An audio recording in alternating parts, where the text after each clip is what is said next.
Ini hewan yang bisa balik jadi bayi tiap mau mati. Serius. Manusia udah ribuan tahun nyari cara buat ngalahin kematian. Dari Raja Gilgamesh 4000 tahun lalu, yang nyari bunga keabadian, sampai ilmuwan modern yang habiskan miliaran dolar buat riset anti penuaan, semua gagal. Tapi ternyata ada makhluk di lautan yang ukurannya lebih kecil dari kuku kelingking lo, udah nemuin caranya jutaan tahun lalu.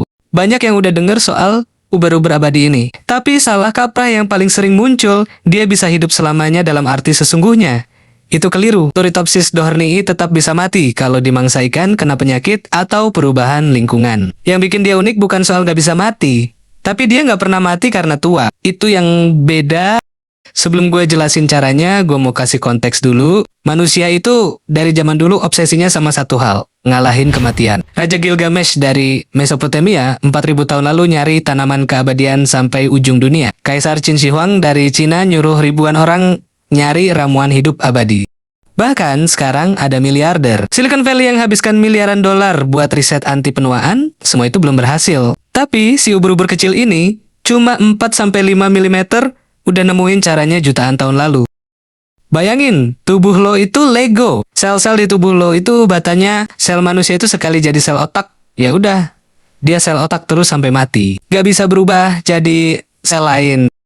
Tapi sel Turritopsis dohrnii beda. Dia bisa bongkar pasang sendiri. Waktu dia tua, sakit atau stres sel-selnya dibongkar dan dipakai buat bikin sel bayi lagi dari awal. Proses ini namanya transdiferensiasi. Bayangin orang umur 70 tahun tiba-tiba badannya menciut, tulangnya melunak, terus jadi bayi lagi. Nah itu yang dia lakuin ke seluruh tubuhnya dalam hitungan hari. Di laboratorium udah terbukti bisa riset sampai 11 kali. Di alam liar belum ada yang bisa ngitung karena terlalu susah dilacak. Nah, ini yang bikin makin menarik. Ilmuwan pertama yang nemuin ini adalah Ferdinando Burro dari Italia di tahun 1990-an. Waktu itu dia nggak sengaja lihat uber-uber yang harusnya udah mati, malah balik jadi polip lagi. Dia kirain itu kesalahan eksperimen. Dan satu hal lagi yang jarang dibahas, spesies ini sempat ketukar sama Turritopsis nutricula selama hampir 20 tahun. Saking miripnya, semua video dan artikel soal uber abadi sebelum 2010 itu 50% kemungkinannya salah spesies. Jadi info yang lo dapat selama ini mungkin setengahnya tentang uber-uber yang salah.